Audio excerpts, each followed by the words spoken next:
For years now, the Catholic Church in the United States has felt the effects of the horrible tragedy of clergy sexual abuse of minors.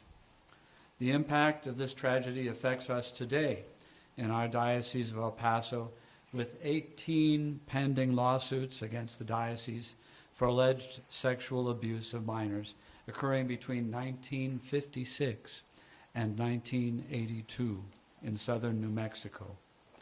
Long before society or the church was aware of the presence and extent of child abuse taking place within its institutions. It was also long before the diocese implemented the strong child protection policies and practices that exist today to guard against these crimes. After consultation with my priest consultors, diocesan advisors, and after my own prayerful consideration, I've directed attorneys for the Diocese of El Paso to file a petition for Chapter 11 reorganization of the diocese's financial affairs under the U.S. Bankruptcy Code. I determined Chapter 11 reorganization was the most prudent course of action because there are now financial claims pending against the diocese that exceed our means. In taking this action, we have two goals.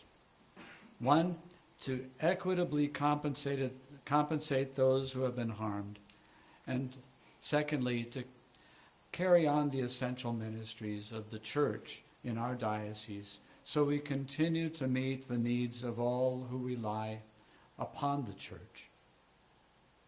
This court filing is on behalf of the entity known as the Diocese of El Paso and will not include our parishes or schools, which are separately incorporated, or any incorporated entity such as the Catholic Foundation of the Diocese of El Paso. The Diocese of El Paso's financial resources are very limited.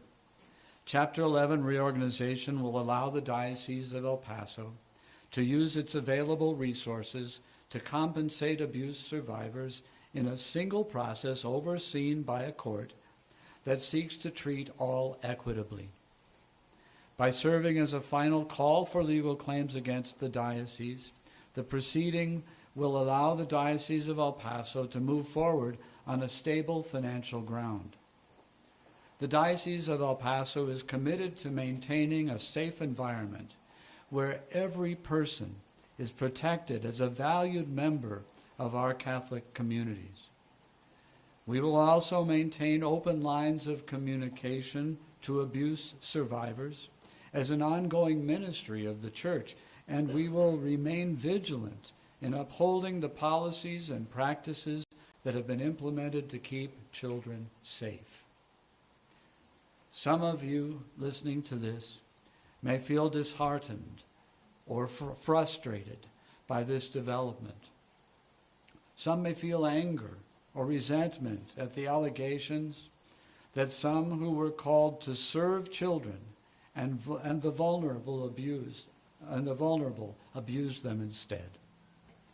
Believe me when I say that I have experienced the same emotions. Many times I have asked myself how these things could have been done by people who publicly committed to care for God's people. As your bishop, I apologize to abuse survivors for the harm, the pain, and the suffering they experienced and continue to experience in their lives. It is my prayer that through this process we can reconcile with each other and walk together towards the loving presence of Jesus Christ in our midst. I'm committed to share information with you, the community of El Paso, in an open, candid, and straightforward way. Although this will be a difficult journey, what inspires me is the continued vitality of the faith within the Diocese of El Paso and the recognition that the Church is far more than the frail human beings that make it up.